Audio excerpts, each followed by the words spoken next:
bonjour. Vous avez organisé aujourd'hui une assemblée générale d'information et vous dites de concertation aussi. Alors quel est le but de cette assise? Oui, nous avons organisé ce matin une assemblée générale à l'Université de Lomé pour informer les camarades des démarches que nous avons eues avec nos autorités universitaires gouvernementales et prendre une décision. C'est pourquoi nous avons dénommé ça Assemblée générale d'information et de concertation. C'est par rapport aux problèmes qui minent l'Université de Lomé en matière de bus de transport, en matière de logements universitaires, en matière de l'électrification du campus lui-même et ensuite parler de retraçage des pistes à l'Université de Lomé. Alors avant cet AG, quelles sont les actions que vous avez déjà menées à l'endroit des autorités? Nous avons discuté avec le président de l'université et le ministre de l'Enseignement supérieur par rapport à ces problèmes que je viens d'énumérer. Mais il semble ne pas nous trouver des solutions, c'est pourquoi nous avons décidé de rencontrer les camarades. Quelle est la suite de la marche? Nous allons ce soir déposer le procès verbal sur la table de nos autorités universitaires gouvernementales.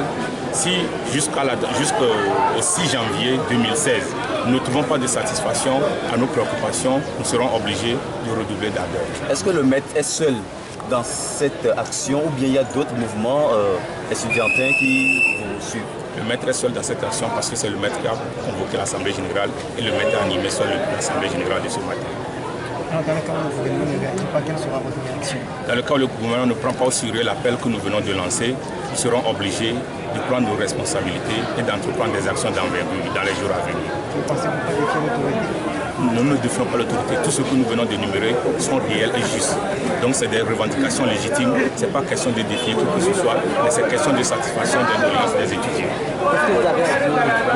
Je voudrais dire aux étudiants de continuer par nous faire confiance et de se tenir prêt. Le moment viendra où nous allons entreprendre nos actions. Alors, est-ce qu'on risque d'avoir des mobilisations comme de par le passé? Si cela s'impose, on ne refusera pas. Vous pensez pas que les cours seront perturbés?